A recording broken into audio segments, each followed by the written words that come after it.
Olá, meu nome é Mauro Hayashi, estamos iniciando mais um programa Papo Direito. Hoje discutiremos um assunto dos mais interessantes do direito. Falaremos sobre a Constituição Federal e da sua importância no cenário político atual. É a Constituição que define a organização do Estado, a distribuição de poderes e competências de cada esfera política. Ela que define os direitos e garantias fundamentais de cada um de nós e de todos nós em conjunto, e impõe os princípios e fundamentos que devem pautar todas as ações do Estado, inclusive as ações dos cidadãos que nele vivem. O que é fascinante, ao mesmo tempo aterrorizante na Constituição Federal, é que, de forma muito mais forte, incisiva do que em outras leis, ela permite um grau de interpretação muito grande, muito extenso. Por exemplo, é muito mais simples entender e aplicar a previsão do homicídio simples, que está redigido bem assim. Artigo 121, matar alguém, pena, reclusão de 6 a 20 anos. Do que entender e aplicar, por exemplo, os objetivos fundamentais da República Federativa do Brasil, que inclui, por exemplo, garantir o desenvolvimento nacional, ou promover o bem de todos sem preconceito de origem, raça, sexo, cor, idade, e quaisquer outras formas de discriminação.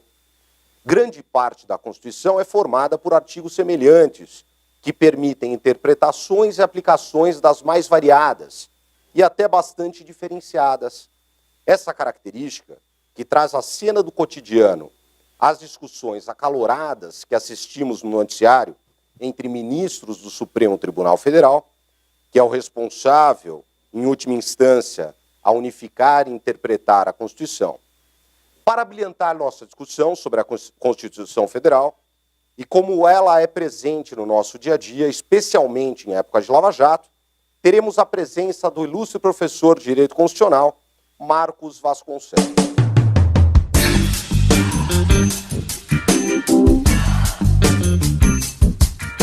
Para abrilhantar nossa discussão sobre a Constituição Federal e como ela é presente no nosso dia a dia, especialmente em época de Lava Jato, teremos a presença do ilustre professor de Direito Constitucional, Marcos Vasconcelos, advogado, professor de Direito Constitucional e Administrativo da Unip Alphaville e mestre em Direito.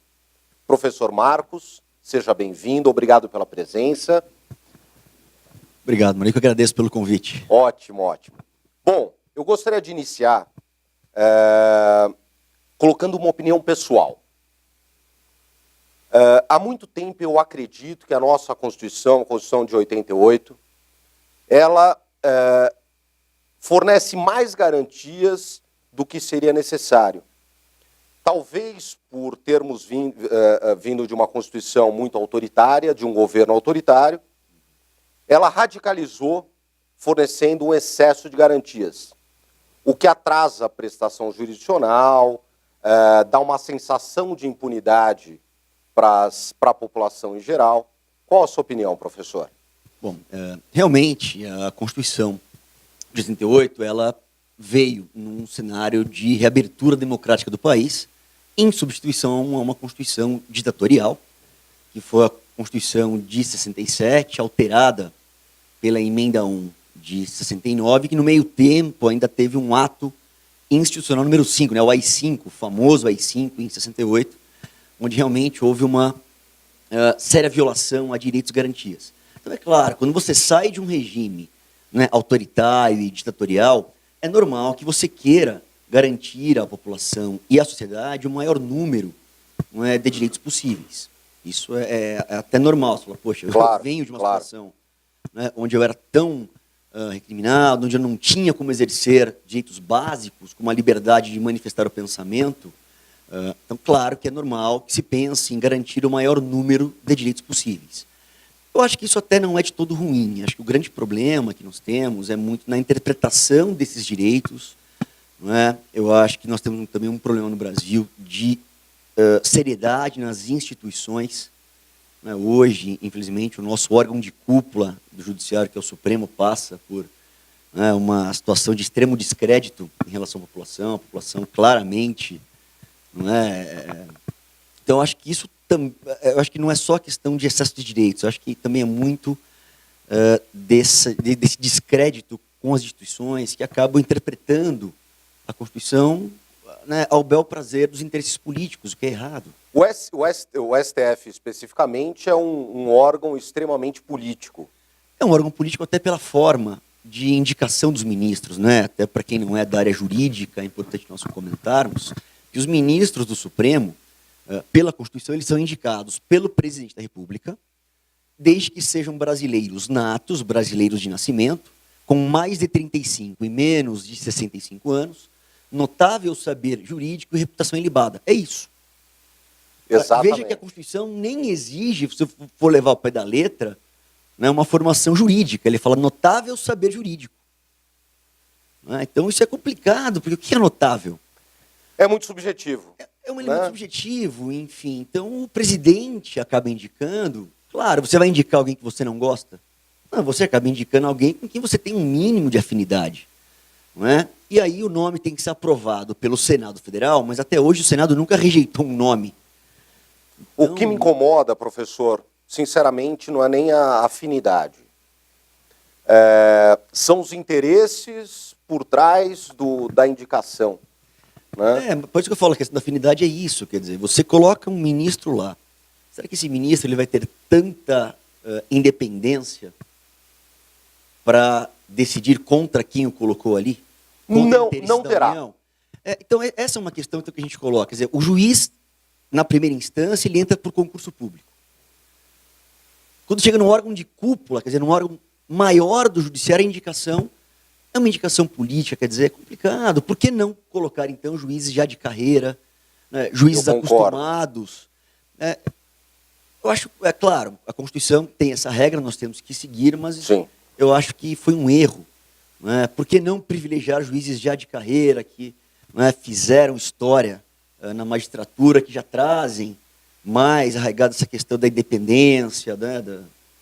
É uma opinião. E já que estamos falando do STF, eu li uma reportagem hoje que o ministro Gilmar Mendes concedeu mais 3 habeas corpus para evitar o cumprimento da pena após o julgamento em segunda instância. Com essa abordagem, eu queria que a gente conversasse um pouco sobre o caso específico do presidente Lula, né, que está na iminência de ser julgado os embargos declaratórios pelo TRF4 e mantida a decisão do plenário do STF, que considerou constitucional a prisão em segunda instância, ele tem grande chance de ser preso. Mas com essa mudança de direcionamento de alguns ministros, talvez essa prisão fique mais distante. Qual a sua opinião sobre a prisão em segunda instância, depois do julgamento em segunda instância? Só para a gente explicar um pouquinho também para os seus telespectadores aqui, a Constituição ela diz que ninguém será considerado culpado até que haja o trânsito em julgado da sentença penal condenatória. O que é isso? Até que a sentença penal condenatória seja definitiva, que ela não possa mais ser alterada por recursos. Só que essa interpretação, na verdade, de acordo com o Supremo, pelo menos o entendimento até então prevalente, que prevalece ainda hoje, é de que essa presunção de não culpabilidade, como nós dizemos, ela não é absoluta. Então, realmente, a Constituição diz que ninguém será culpado até que a sentença penal se torne definitiva. Mas isto não impede que, antes da sentença se tornar definitiva, a pessoa possa iniciar o cumprimento provisório da pena. Quando? Quando ele for condenado no que nós chamamos de segunda instância do judiciário, que são os tribunais. No caso do presidente Lula, ele foi condenado em primeira instância pelo juiz Moro, que primeira instância é o primeiro momento na atuação do judiciário. Houve um recurso para o Tribunal Regional Federal da 4ª Região, na verdade, houve uma remessa lá houve recurso voluntário, e houve remessa também dos autos pelo Ministério Público. E o Tribunal Regional Federal, que é o órgão de segunda instância, o tribunal, confirmou a condenação. Essa confirmação da condenação foram propostos embargos de declaração, como você falou, que é, na verdade, para corrigir algumas supostas contradições na decisão. Esclarecer algum ponto, enfim. Mas o fato é que, uma vez que essa decisão, nos embargos, elas sejam proferidas, na segunda instância já houve o quê? O encerramento. O esgotamento. A partir daí, o atual entendimento do Supremo permite a execução provisória da pena. Mas Marcos, você não falou que tem que transitar em julgado? É que, na verdade, o entendimento do Supremo é no sentido de que, quando você é condenado numa segunda instância, essa presunção de que você não é culpado se inverte. Um cara que foi condenado numa primeira instância por um juiz, numa segunda instância, que é um tribunal formado por um colegiado, por 3 desembargadores, que analisaram as provas do processo, o histórico. Quer dizer, se há uma condenação já em 2 instâncias, a presunção de não culpabilidade se inverte. Eu não posso mais afirmar, né, que há uma presunção de que ele não é culpado. Não. Até porque no Supremo e mesmo no Superior Tribunal de Justiça, o que se analisará é o direito, a interpretação do direito e não mais as provas. Perfeito. Correto? Os tribunais superiores, eles não podem reavaliar as provas. Eles vão analisar questões que nós chamamos de questões de direito. Então, vão analisar uma nulidade, uma violação de um princípio. Claro que o indivíduo pode vir a ser absolvido num tribunal superior. Ele pode. Tá? Mas o fato é que eu não posso falar em presunção de inocência alguém que já foi condenado em 2 instâncias com análise de provas. Daí, o Supremo ainda ter esse entendimento de que é possível começar a execução provisória da pena. Como você falou, isso, por enquanto, ainda é o entendimento majoritário. Isso pode ser alterado, porque o Gilmar Mendes, que era a favor da prisão, né, ele era a favor da execução provisória da pena após a condenação. Em segunda instância, ele já sinalizou, como você mesmo disse, que ele está mudando de opinião, né, já sinalizou mudar de opinião, então existe sim a possibilidade de que esse entendimento seja alterado. E para a sociedade, independente dos fatores jurídicos, claro, para a sociedade isso é muito ruim.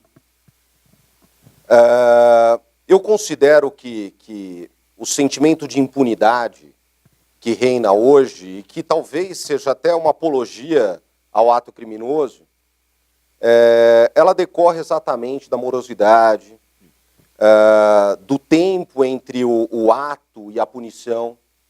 Isso dá uma sensação para a população de que existe a impunidade. Isso serve para fomentar atos criminosos. Né? Muita gente fala, a justiça não pune, ela demora muito a punir. Então, independente dos fatores jurídicos, tem um fator social de extrema relevância, que é a pacificação social, né? Que é o sentimento de que o Estado pune quem age fora das regras. Né? Quer falar mais alguma coisa sobre esse assunto ou podemos seguir em frente? Podemos seguir, mas acho que é isso. Que existe realmente a questão social que é importante. E o jurídico tem que atender a isso. Né? Claro, claro. O judiciário, de alguma forma, nós temos que pensar, não só em termos de judiciário, mas de legislação também. Porque, né, pensar numa legislação mais ágil, mais rápida, que permita realmente, né, atender aos anseios e punir quem tem que ser punido e até absolver quem tem que ser absolvido. Claro, claro. Né? Porque claro. tem casos em que a pessoa sofre por anos um processo para ser absolvida ao final. Sim. Então tem os dois lados. Então essa agilidade na solução dos processos, ela vale para... Sobre o princípio da punição após o trânsito em julgado, aproveitando essa brecha, eu gostaria de falar sobre a relatividade dos direitos fundamentais previstos na Constituição. As pessoas no dia a dia têm dificuldade de entender que nenhum direito, mesmo os mais importantes que são os previstos na Constituição Federal, inclusive como cláusulas pétreas, a gente vai falar um pouquinho o que é cláusula pétrea, eles podem ser relativizados. E sobre isso que eu queria falar com o professor, até com o fornecimento de alguns exemplos para que as pessoas entendam, professor. Então, os direitos, eles são fundamentais, claro, são direitos essenciais para a vida em sociedade, Mas realmente existe uma característica desses direitos que é a chamada limitabilidade. O que é isso? Os direitos fundamentais acabam encontrando limites, não é? Mesmo em outros direitos. Então você não pode, a pretexto de exercer um direito, violar outros. Por exemplo, nós temos a liberdade de manifestar o pensamento. Isso é garantido pelo artigo 5º da Constituição Federal. Todos temos o direito de manifestar o pensamento. Mas eu não posso usar a minha manifestação de pensamento para ofender a dignidade de alguém. Que é outro direito previsto. Que é um outro direito previsto, né? A Constituição assegura a ele o direito à dignidade e me assegura a liberdade de manifestar o pensamento. Mas eu não posso, a pretexto de exercer um direito, violar a dignidade dele. Ou a pretexto de escrever um livro, ofender quem quer que seja. Não é? Ofender um grupo que eu não gosto, ou uma raça, um credo, enfim. Eu não posso. Não é? Eu não posso, a pretexto de falar da minha liberdade religiosa, ofender outras religiões, ou ofender, né, autoridades de outras religiões. Porque essas pessoas têm dignidade, têm um direito à imagem. Não é? Eu não posso usar a minha opinião para ofender a imagem de alguém. Então Perfeito. Isso mostra essa questão da limitabilidade. Então, nós pensarmos no direito à vida também. O próprio direito à vida ele não é absoluto. Porque eu não tenho o direito de tirar a vida de alguém. Não é? Se eu tentar tirar a vida de alguém, essa pessoa pode revidar e, se for necessário, até vir a tirar a minha vida. Que é o conceito que muitos conhecem da legítima defesa. Não é? O Código Penal regulamenta se há abuso ou não na legítima defesa. Mas é um fato de que nem o direito à vida ele é absoluto. Que é um dos direitos mais importantes. Que é o direito básico, porque sem vida não há direito. A Constituição prevê pena de morte em caso de guerra, não é? Se nós estivermos em caso de guerra, existe a possibilidade de aplicação de pena de morte. Então, nesse sentido, que os direitos não são absolutos. Eles sempre encontram limites em outros direitos. Então, você, repito, nunca poderá usar um direito para violar o direito de alguém. Exato. Não dá. Isso é uma característica realmente inerente. Então, estamos encerrando o primeiro bloco. Daqui a pouco voltaremos com um papo sobre cláusulas pétreas. Um abraço, até daqui a pouco.